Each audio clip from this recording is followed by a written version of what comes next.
Bismillahirrahmanirrahim. Alhamdulillahi Rabbil Alamin.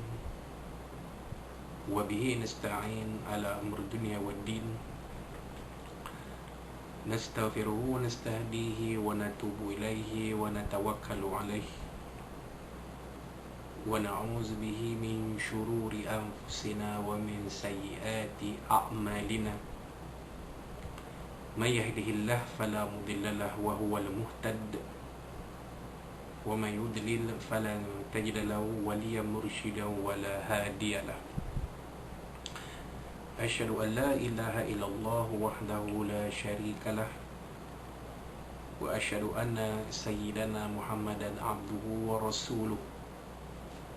Allahumma salli wa sallim wa barik ala hadha nabiyil karim Sayyidina wa habibina wa syafi'ina wa zuhrina wa maulana Muhammadin Mustafa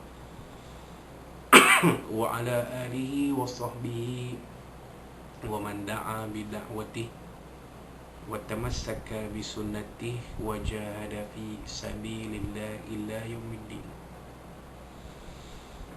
Rabbi shrah li sadri wa yassir li amri wahlul 'uqdatam min lisani yafqahu qawli. Subhanaka la ilma lana illa ma 'allamtana innaka antal alimul hakim. Wala hawla wala quwwata illa billahil azim.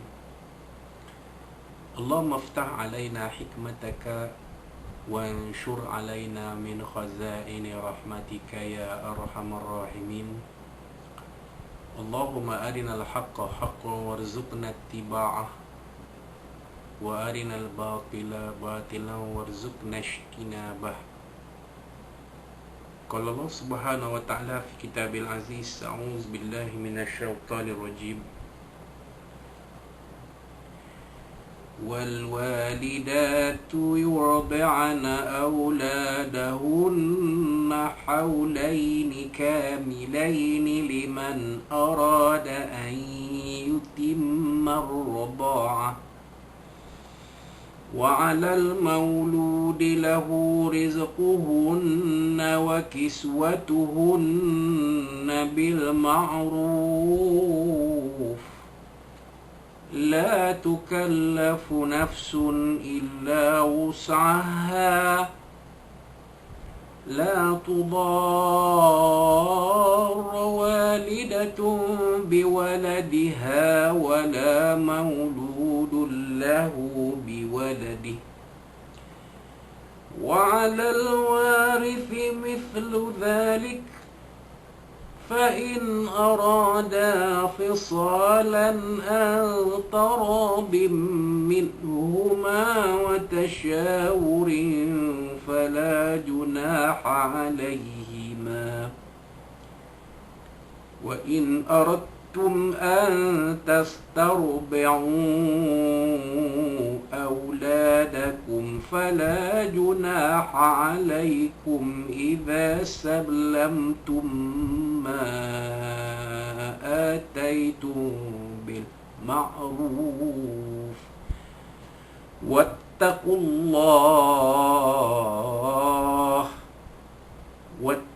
الله واعلموا أن الله بما تعملون بصير. صدق الله العظيم. وقال نبينا سيدنا محمد صلى الله عليه وصحبه وسلم: النكاح سنتي فمن لم يعمل بسنتي فليس مني، أو كما قال صدق رسول الله صلى الله عليه وصحبه وسلم. وقال شافعنا سيدنا محمد صلى الله عليه وعلى آله وصحبه: لا عدوى ولا طيرة ولا هامة ولا صفر وفر من المجذوم كما تفر من الأسد، أو كما قال صدق Rasulullah sallallahu alaihi wasallam. Tuan-tuan, puan-puan, muslimin muslimat yang berkasihan rahimakumullah. Assalamualaikum warahmatullahi wabarakatuh. Amma ba.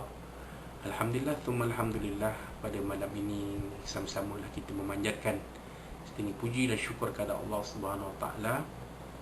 Ya, pada malam ini, malam 27 Safar 1442 Hijriah bersamaan 14 Oktober 2020, kita diberi sekali lagi kesempatan untuk bertemu bersama-sama dalam kuliah maya ini, yang mudah-mudahan insya-Allah bolehlah dikatakan sebagai Rawdatun min Riyadil Jannah, satu taman dari taman-taman syurga Allah Subhanahu Wa Taala.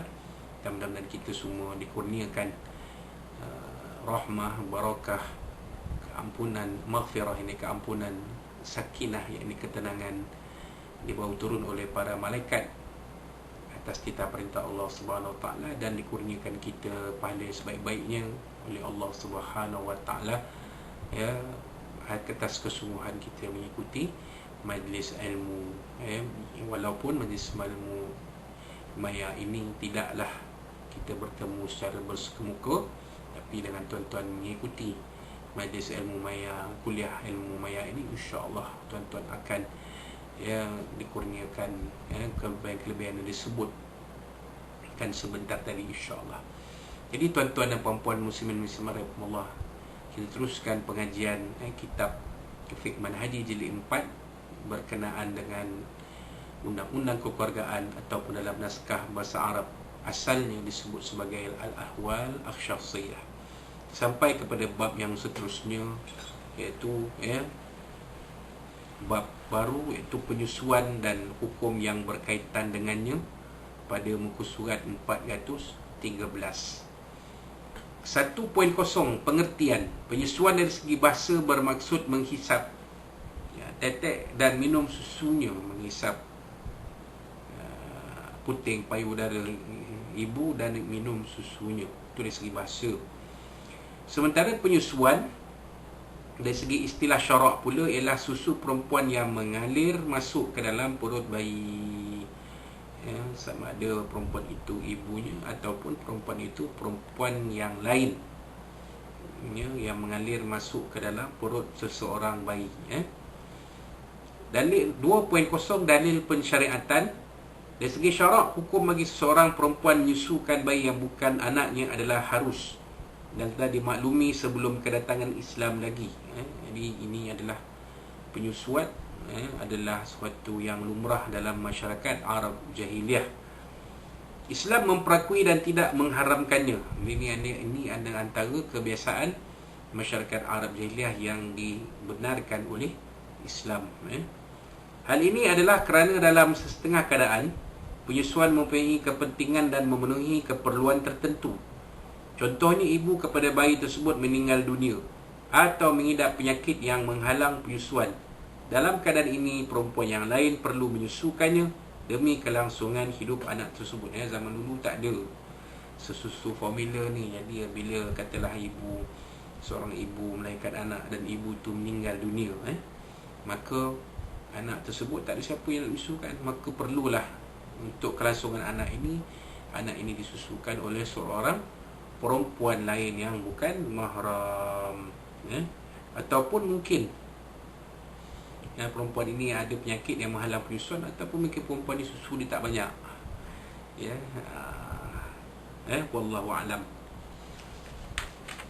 Hal ini berdasarkan firman Allah SWT, a'udzubillahi minasyaitonirrajim, wa in ta'asartum fastaturbi'u lahu ukhra. Safazim ayat 6 surah At-Talaq. Mafhumnya, dan sebaliknya jika kamu, ini dari kedua pihak, mengalami kesulitan, maka bolehlah perempuan lain menyusukannya.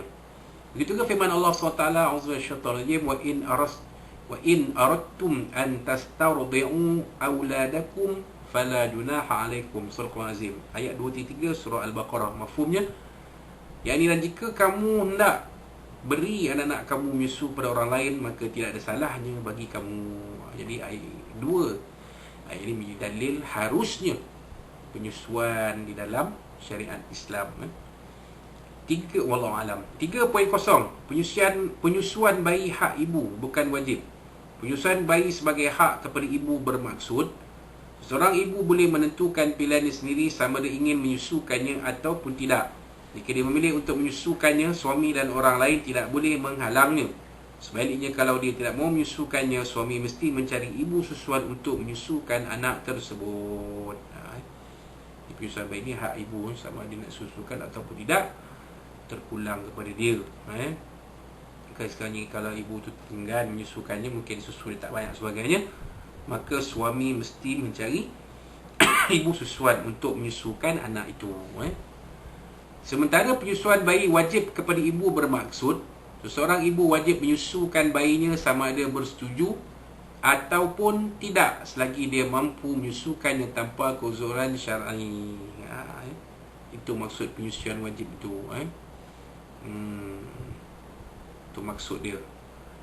Fatwa dalam mazhab Syafi'i menyatakan bahawa penyusuan merupakan hak ibu dan dia boleh menuntut hak menyusukan anaknya jika dia mahu. Ibu tidak wajib menyusukan anaknya melainkan jika tiada orang lain yang boleh menggantikannya.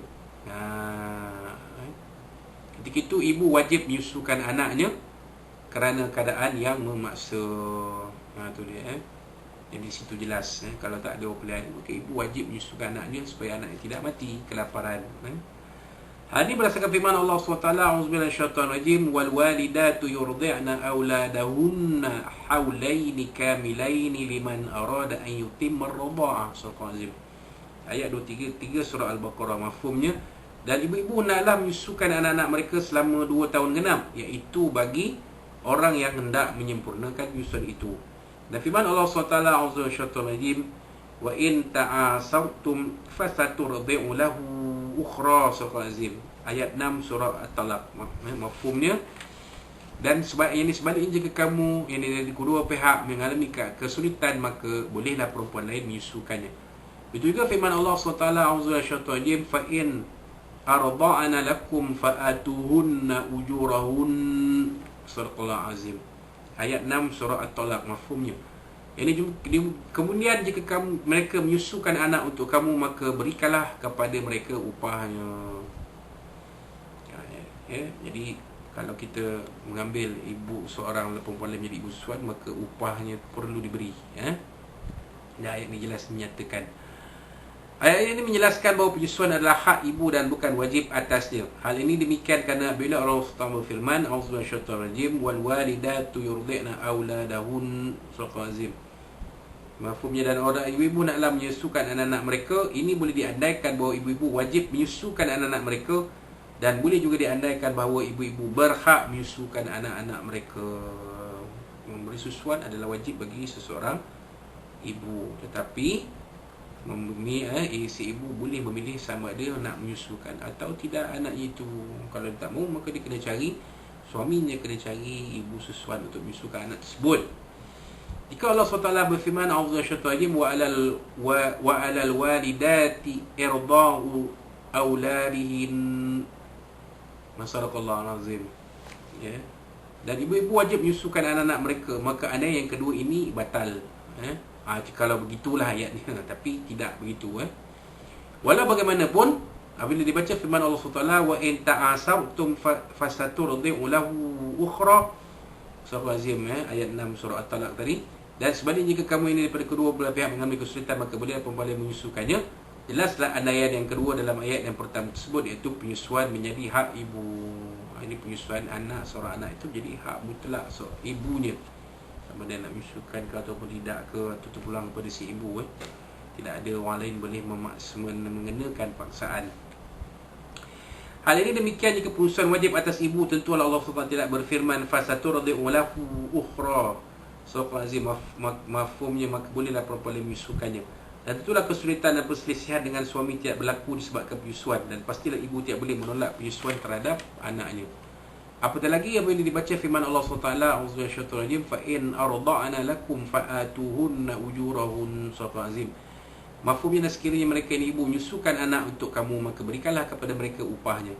Ini menambah kuatkan andaian yang kedua dalam ayat yang pertama. Bahkan itulah maksud sebenar ayat tersebut. Dalam hal ini, jika penyusuan adalah wajib atas ibu, suatu itu tidak berhak mendapat upah, kerana tiada upah bagi perkara yang wajib. Itu juga apabila Allah SWT memerintahkan pemberian upah pada isteri-isteri kerana menyusukan anak jika mereka menuntutnya. Ini menunjukkan bahawa isteri diberikan pilihan, bukan paksaan untuk menyusukan anaknya. Kesimpulannya, penyusuan adalah hak ibu yang perlu diberikan jika dia menuntutnya. Ia bukannya wajib dan tidak boleh dipaksa jika dia menolaknya, kecuali sekiranya dia sahaja yang boleh menyusukannya. Ketika itu penyusuan adalah wajib disebabkan tiada pilihan lain. Itu maksud dia. Si ibu ni selagi dia ada pilihan untuk memilih menyusukan ataupun tidak anaknya itu, maka dia ada pilihan.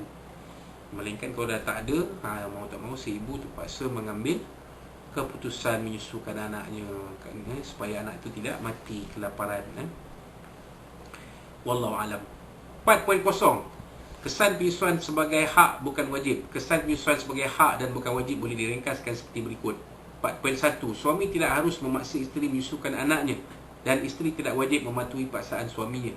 Dia tidak dianggap derhaka dan nusyus, kecuali jika tiada perempuan yang sesuai untuk menyusukan anaknya. Jika ini yang berlaku, isteri wajib menyusukan anaknya demi memelihara kelangsungan hidup anak itu. Tu jelas kat situ. Ayat ni tu jelas, cukup jelas. Suami tak boleh paksa isteri menyusukan anak yang dilahirkan. Pulang pada isteri, pilihan dia macam mana. 4.2, jika isteri meminta upah penyusuan anaknya, maka suami wajib memberikannya dengan kadar yang berdasarkan pandangan umum al-urf. Andai isteri tak meminta upah seperti hari ini, suami tidak wajib memberinya. Jadi kalau isteri minta upah menyusukan anak, kena bagilah, mengikut keadaan semasa. Tapi ni jarang dalam masyarakat Melayu ni, memang tak berlaku sebenarnya. Yang ada suami isteri suruh suami beli susu tepung, susu formula untuk anak. Jadi kalau ditanya kepada pakar-pakar kesihatan, mereka tidak mengusyurkan bayi diberi susu formula dari lahir. Bayi diberi susu formula bermula pada usia seawal-awalnya 6 bulan. Jadi antara 1-6 bulan tu ibu yang melahirkan anak ni menyusukan anak dia atau mencari ibu susuan. Antara dua lah. Sekarang ni keadaan macam-macam. Jadi ada ibu yang bekerja yang merah susu, simpan, kemudian nanti bawa balik bagi pada anak dia. Jadi ni terpulang kepada kreativiti seseorang ibu itu. So hak isteri menuntut upah gugur jika dia ada dalam hati menyusukan anak yang serta tidak menampakkan keinginan untuk mendapatkan upah. Dia jelas di situ. Kalau dia sendiri rela dan tak mohon upah, maka hak itu jadi gugur dengan sendirinya. 5.0, kesan penyusuan dalam hubungan kekeluargaan. Jika seorang perempuan menyusukan bayi yang bukan anaknya, bayi itu menjadi anak susuannya dan suaminya pula menjadi bapa susuan anak tersebut. Ini dia, ini yang berlaku kepada Nabi kita Sayyidina Muhammad SAW, di mana perempuan yang menyusukannya iaitu Halimah, yang digelar sebagai Halimah As-Sa'diyah, menjadi ibu susuan Nabi SAW, dan suami kepada Halimah menjadi bapa susuan kepada Nabi SAW. Maka jadi mahram lah antara Nabi dengan Halimah. Tidak ada hubungan ajnabi, hubungan dah jadi mahram, boleh duduk sekali. Maka dalam diriwayatkan dalam hadis bahawa Nabi SAW pernah membentang kain serbannya dan mengajak Halimah duduk bersama dengannya sebagai ibu susuan. Wallahu alam. Kesan penyusuan ini adalah kepada hubungan kekeluargaan adalah seperti berikut. Anak susuan haram berkahwin dengan ibu susuan dan keturunannya, seperti keturunan ibu sendiri. Keturunan ibu susuan yang haram dikahwini adalah seperti berikut. Jadi anak susuan tak boleh kahwin dengan ibu susuan. Anak lelaki tak boleh kahwin dengan ibu susuan dan keturunannya. Maksudnya dengan adik-beradik susuan pun tak boleh. Seperti keturunan ibu sendiri. Keturunan ibu susuan yang yang haram dikahwini adalah seperti berikut. Adik-beradik perempuan kepada ibu susuan, kerana mereka adalah ibu saudara belah ibu susuan. Adik-beradik perempuan kepada ibu susuan tu, dia dah jadi macam mak saudara sendiri, tak boleh dikahwini. Anak perempuan daripada ibu susuan, kerana mereka adalah adik-beradik susuan, itu pun sama. Anak perempuan kepada ibu susuan kita, dia jadi macam adik-beradik susu lah, dia tak boleh dikahwini. Walau macam mana cantik, lawa, tertarik sekalipun tak boleh. Ia adalah adik-beradik susuan kita. Cucu perempuan daripada ibu susuan, kerana mereka adalah anak perempuan pada adik-beradik susuan. Cucu perempuan, kokoklah kakak ibu susuan tu ada anak buah, ada anak dia pula perempuan, pun tak boleh dikahwini oleh bayi apa lelaki yang disusukan itu, tak boleh. Ibu kepada ibu susuan kan, dia adalah nenek susuan. Jadi makcik menyusukan kita masa kecil itu, maknya dah jadi nenek bagi kita, nenek susuan.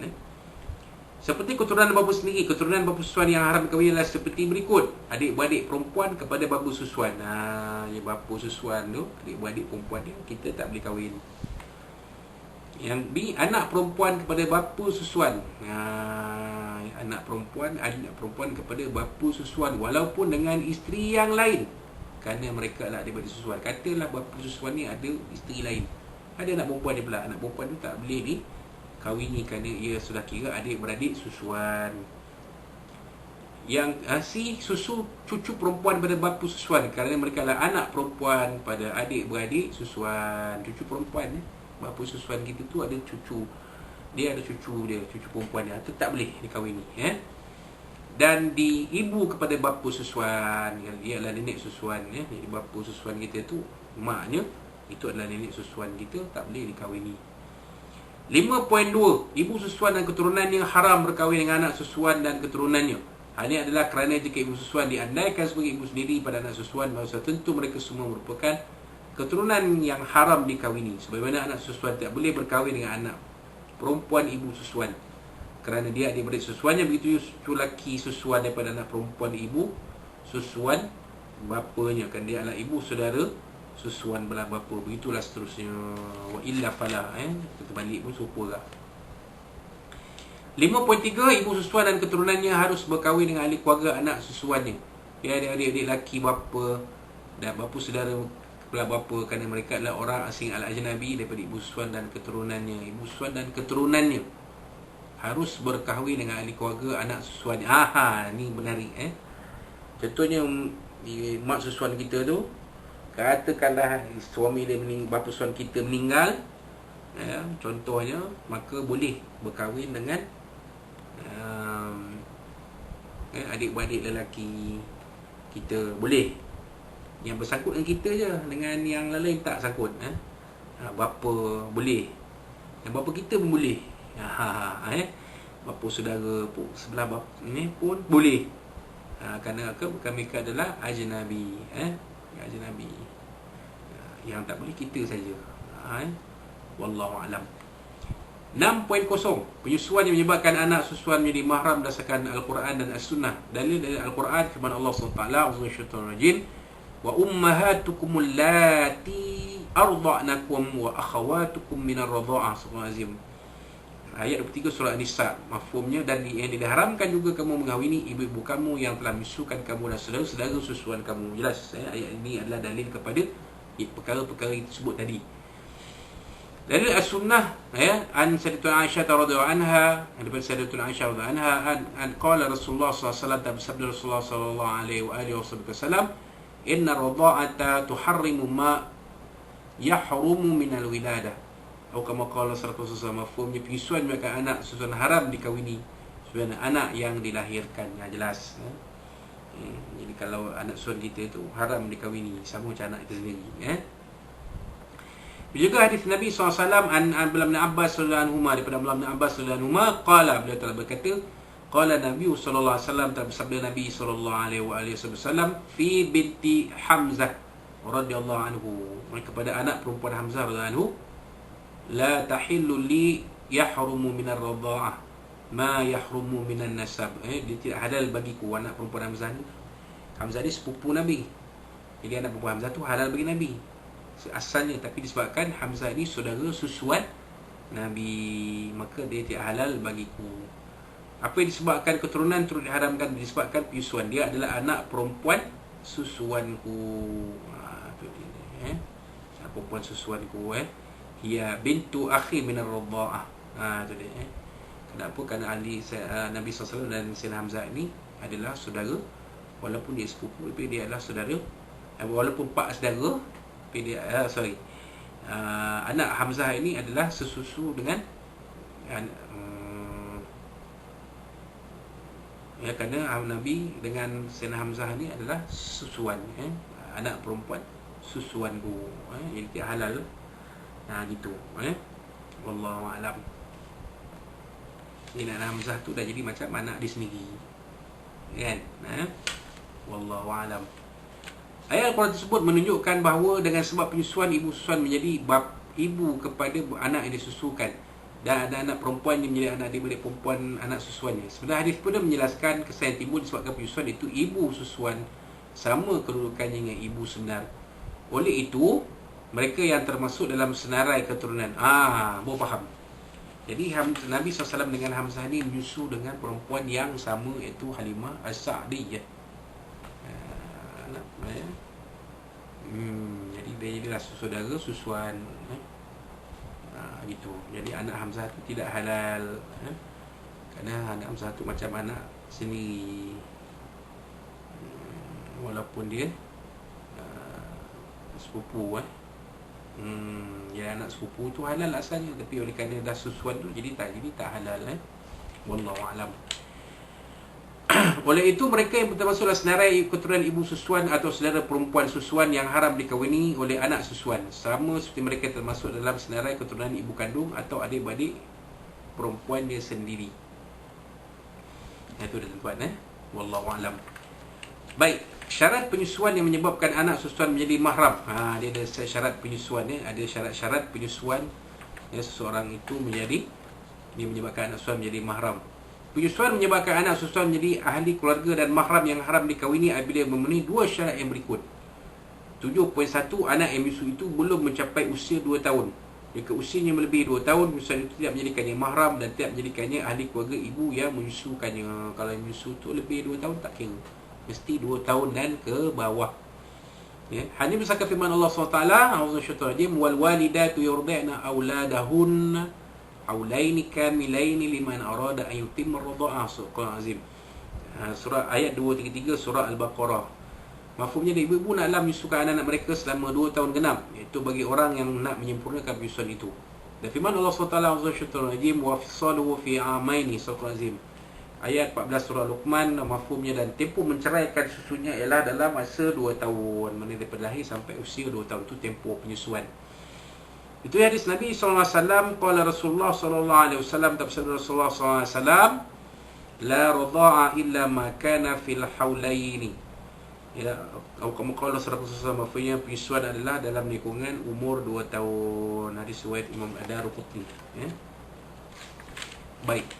Dan hadis Nabi SAW an Ummi Salamah radhiyallahu anha qalat, daripada Ummi Salamah radhiyallahu anha, beliau telah berkata, qala Rasulullah SAW, bersabda Rasulullah SAW, la yuharrimu binar radha'ati, ya, susuan tidak menjadi mahram illa ma fataqa al-am'a'a, ya, melainkan ada susu yang masuk fi thadyain, masuk ke dalam perutnya, wa kana qabla fitam, semasa menyusu, sebelum anak itu bercerai puting. Itu maksud bercerai puting adalah sebelum anak itu mencapai usia 2 tahun. Sebagaimana firman Allah SWT yang lalu, itu maksud dia. Jadi anak susuan itu sempurna penyusuan ni kalau usia dia di bawah 2 tahun. Kalau atas 2 tahun tak dikira, tak dikira sebagai ar-radha'ah, penyusuan tak kira, tetap jadi ajnabi juga. Seterusnya hadis Nabi SAW an Sayyidatuna Aisyah radhiyallahu anha, daripada Sayyidatuna Aisyah radhiyallahu anha, anna Nabi sallallahu alaihi wasallam, bahwa Nabi sallallahu alaihi wasallam dakhala alaiha, masuk menemuinya, wa indaha rajulun, ketika dia bersama-sama seorang lelaki, fa ka'annahu taghayyara wajhuhu, wajah baginda berubah seolah-olah membenci keadaan itu. Ka'annahu kariha dhalik. Tu dia. Jadi muka Nabi berubah, seolah macam tak sukalah melihat keadaan tu. Kerana macam mana pula isteri boleh ada bersama seorang lelaki, ini sudah pelik. Faqalat, maka Nabi Sayyidatuna Aisyah pun berkata, innahu akhi, dia adalah saudara susuanku. Faqala, maka Nabi SAW bersabda, unzurna man ikhwanukun, pastikan bahawa siapa saudara kamu. Nabi SAW siapa saudara kamu. Innamar radha'atu minal maja'ah, penyusuan hanya semasa anak kecil berasa lapar. Wallahu alam. Hadis riwayat Imam Bukhari dan Muslim. Hadis ini menyatakan bahawa anak susuan menjadi mahram apabila penyusuan dilakukan pada masa kanak-kanak itu berasa lapar kerana tidak menyusu dan berasa kenyang apabila menyusu. Hal ini tidak berlaku melainkan semasa kanak-kanak itu masih kecil. Seperti mana yang disebut di dalam hadis yang sebelumnya yang diriwayatkan oleh Imam Tirmizi tadi. 7.2. Kanak-kanak itu disusu kenyang sebanyak 5 kali yang berasingan. Suatu penyusuan itu dianggap berasingan atau tidak berdasarkan pandangan umum. Jika anak tersebut berhenti menyusu kerana kenyang, ia dianggap sekali susu. Tetapi jika anak itu berhenti menyusu kerana bermain-main dan kemudian menyusu semula atau bertukar puting, ia dianggap sekali susu sahaja. Hal ini berdasarkan hadis Nabi SAW an Sayyidatuna Aisyah radhiyallahu anha. Dari Sayyidatuna Aisyah radhiyallahu anha, kana fima nazala minal Qur'ani ashru rada'atin ma'lumatin yahrum. Ayat Al-Quran yang turun adalah 10 kali susuan yang tertentu yang menyebabkan susuan itu menjadi mahram. Thumma nusikhat bi khamsin ma'lumat. Kemudian dimasukkan dengan 5 kali susuan yang tertentu. Fatuwfiya Rasulullah SAW wa hunna fima yuqra'u minal Quran. Ketika Rasulullah SAW wafat, ayat yang dimasukkan ini masih dibaca sebagai ayat Al-Quran. Hadis ini hadis riwayat Muslim. Hadis ini menyatakan bahawa pemalsuan itu berlaku kemudian seketika sehingga ketika baginda wafat, sebagai orang ramai masih membacanya sebagai Al-Quran kerana beta pemalsuan itu belum sampai kepada mereka. Ayat itu dimansuhkan. Jadi Al-Quran yang dimansuhkan oleh Nabi SAW. Ada juga ayat Quran yang hukumnya masih ada, tapi yang ayat masih ada tapi hukumnya telah mansuh. Ini kita kena balik melihat kepada perbincangan dan berkenaan dengan ulumul Quran. Hadis yang lain pula an Ummil Fadli radhiyallahu anha, daripada Ummil Fadli radhiyallahu anha, anna Nabi Allah sallallahu alaihi wasallam qala, Nabi sallallahu alaihi wasallam telah bersabda, la tuharrimur rad'atu awir rad'atani. Yang tidak menjadi mahram dengan sekali atau 2 kali susu. Awil massatu awil massatani, atau sekali atau 2 kali nyut. Kalau nyut sekali, 2 kali tak masuk, kita kira sekali. Dia kena sampai kenyang selama 5 kali berturut-turut. Wallahu a'lam. Kemudian itu hadis yang diriwayatkan oleh Muslim. 8.0 kesan dan hukum kekeluargaan sebab penyusuan. Terdapat 2 hukum kepada hubungan kekeluargaan yang terjadi dengan sebab penyusuan, iaitu 8.1 perkara yang haram sebab penyusuan. Penyusuan menjalinkan hubungan kekeluargaan antara anak susuan dan keluarga ibu susuan. Hubungan itu memberi kesan dalam mewujudkan golongan yang haram dikahwini sebagaimana hubungan keturunan, iaitu ibu dan ke atas, pertama, kedua anak perempuan dan ke bawah, ketiga adik-beradik perempuan dan seibu sebapa, seibu atau sebapa, yang ketiga, yang keempat ibu saudara belah bapa dan ibu saudara belah ibu sekalipun jauh hubungan persaudaraannya, dan yang kelima anak perempuan pada adik-beradik laki seibu sebapa, seibu atau sebapa. Buat dia laki macam susuan kan, apa yang jadi keturunan pada ibu susuan kita tu jadi kita punya mahram jugalah sekali. Dan yang keenam anak perempuan pada adik-beradik perempuan seibu sebapa, seibu atau sebapa. Tu dia. Hubungan itu apabila wujud hubungan kekeluargaan disebabkan penyusuan, maka golongan yang sama daripada sugalur ibu susuan juga haram dikahwini. Sebagaimana yang diketahui, hubungan keturunan menyebabkan haram persemendaan, iaitu susuan. Suami haram berkahwin dengan ibu mertua dan anak tirinya. Jadi suami haram berkahwin dengan ibu mertua dan anak tirinya. Anak haram berkahwin dengan ibu mertua tak boleh, dengan anak tiri pun tak boleh. Seorang lelaki haram berkahwin dengan ibu tirinya dan menantunya. Tu dia terbalik. Dengan ibu tiri pun tak boleh, dengan menantu pun tak boleh. Wallahu a'lam. Justru jika hubungan kekeluargaan adalah dengan sebab susuan, maka hukumnya haram persemendaan, sama dengan hubungan keturunan. Oleh itu suami haram berkahwin dengan ibu susuan kepada isterinya. Tak boleh. Dan anak susuan kepada isterinya. Isteri ibu betul pun tak boleh, ibu susu pun tak boleh. Begitu juga anak susuan pada isterinya. Isteri dia tu, anak ada pula ambil satu seorang anak lain jadi anak susuan, itu pun tak boleh dikahwini oleh si suami. Seorang lelaki juga haram berkahwin dengan isteri kepada bapa susuannya. Isteri kepada bapa susuannya tak boleh. Mana isteri yang lain tak boleh. Dah jadi macam ibu tiri. Dan isteri pada anak susuannya, iaitu menantu susuan. Anak susuan dia ada isteri. Jadi isteri tu pun, katalah kau bercerai, kita nak kahwin dengan isteri anak susuan tu, bekas isteri dia, tak boleh. Jadi dia menantu susuan. Pengharaman perkahwinan tersebut adalah disebabkan persemendaan. Ini berdasarkan hadis Nabi SAW an bin Abbas radhiyallahu anhu. Abdullah bin Abbas radhiyallahu anhu, qala Nabi sallallahu alaihi wasallam, tapi sabda Nabi sallallahu alaihi wasallam, yahrumu minar radha'i ma yahrumu minan nasab, atau kama qala sallallahu alaihi wasallam. Mafhumnya, mereka yang haram dikahwini kerana keturunan, haram juga dikahwini kerana susuan. Sama. Jadi kita ikut turutan yang haram dikahwini kerana keturunan tu, sama juga impaknya apabila berlaku penyusuan tadi. Sama. 8.2 perkara yang halal sebab penyusuan. Semua perkara yang halal di kalangan keluarga sebab keturunan, halal juga kepada keluarga sebab susuan. Dengan itu seorang lelaki adalah halal melihat saudara perempuan susuannya sebagaimana adik-beradik dia sendiri. Dah jadi mahram, jadi tak ada aurat lah. Tidak, saudara perempuan susuan ni wajib menutup aurat dengan yang lengkap. Cuma berpakaian sopan, berlaki macam adik-beradik sendiri. Kemudian yang kedua, tinggal sendirian dengannya, atau khalwah yang haram antara lelaki dan perempuan yang tiada hubungan kekeluargaan. Jadi boleh, adik-beradik susuan boleh duduk tinggal serumah, ada masalah. Tiada masalah.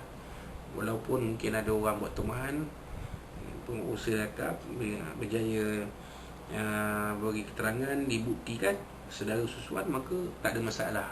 Tuduhan khalwat itu mesti digugurkan oleh mahkamah kerana mereka sudah jadi macam adik-beradik. Dan yang ketiga, bermusafir dengannya melebihi 3 hari. Itu dia. Meskipun begitu, hukum ini tidaklah bermakna seorang lelaki harus melihat saudara perempuan susuannya dengan berahi. Begitu juga sebaliknya kepada perempuan. Jadi tak boleh sebab lelaki adik-beradik, jadi tak ada maknanya kalau dia dilihat dengan perasaan berahi, perasaan gairah, tak boleh sebab bukan perempuan asing.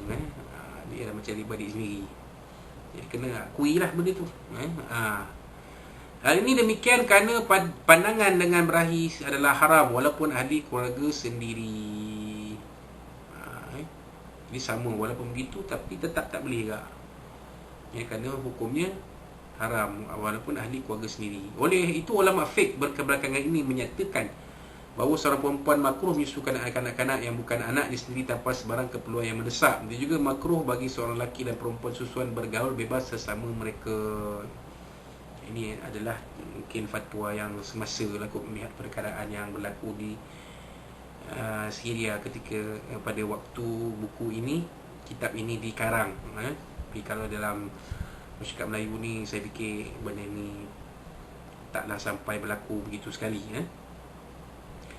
Cuma jangan kata mustahil, kerana kita sendiri biasa dengar perkara-perkara sumbang mahram berlaku. Jadi saudara susuan pun kena jaga adab-adab juga. Tak boleh nak main suka-suka lah rumah pakai singlet, pakai seluar pendek bagi perempuan ni. Tak apa, dia adik abang susuan saya, tak boleh kira macam tu. Kerana manusia ni dia ada nafsunya dan keinginannya. Hal ini adalah kerana ia berkemungkinan boleh mendorong seseorang pada pelbagai keburukan dan perkara haram akibat lemah pegangan agama dan tidak wujud rasa kasih sayang segaris menjadi di antara keluarga susuan tersebut. Ini kerana apa? Kerana sebenarnya hubungan kekeluargaan susuan ini tidaklah serapat hubungan kekeluargaan yang sebenar. Jadi apa-apa pun antara adik-beradik susuan ini perlu menjaga adab-adab, menjaga aurat dengan baik, walaupun tidaklah mesti menutup aurat selengkapnya ataupun seluruhnya, tetapi ada adab tu dijagalah supaya tidak menimbulkan perkara-perkara maksiat yang boleh menimbulkan perkara-perkara yang lebih rumit lagi nanti pada kemudian hari. insya-Allah. Jadi itu dia. Sedikit sebanyak berkaitan dengan ar-radha'ah, iaitu penyusuan. Ya, kita telah selesai menguraikannya serba sedikit.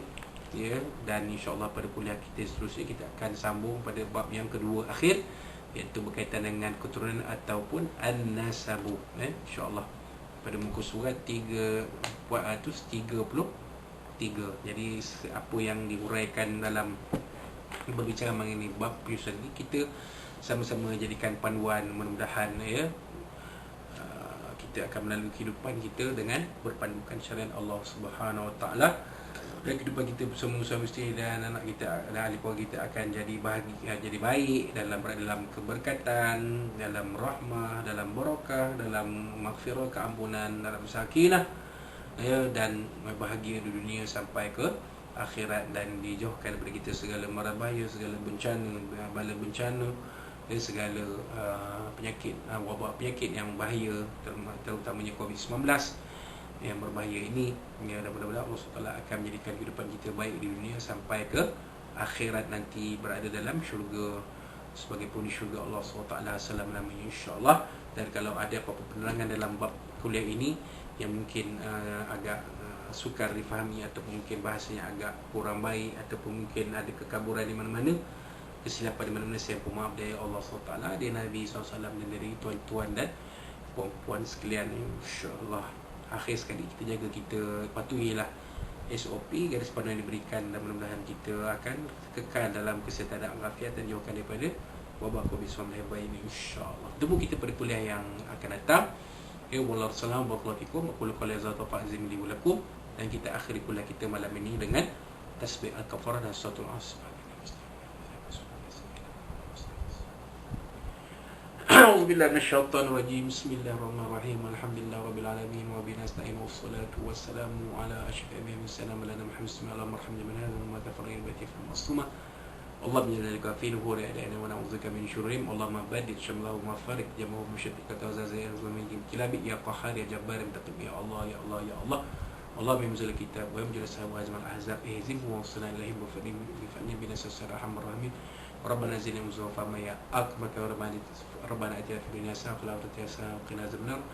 Rabbana 'alaika tawakkalna wa ilayka al masir. Allahumma rfa'na bala wa niqam bi fa'ni bi nasr mustajabah rahman. Rabbana تقبل منا دعانا وسلم لنا ولقاءنا وعمل في هذا اليوم يا ليت المباركة من شر سبب مبارك انك السميع العليم. تب لنا يا مولانا انت تمرين لنا فيها سكنة فيها سواخر دعوان الحمد لله رب العالمين. تقبل الله منا منكم بنا منكم تقبل كريم بالله والتوفيق. السلام عليكم ورحمة الله وبركاته.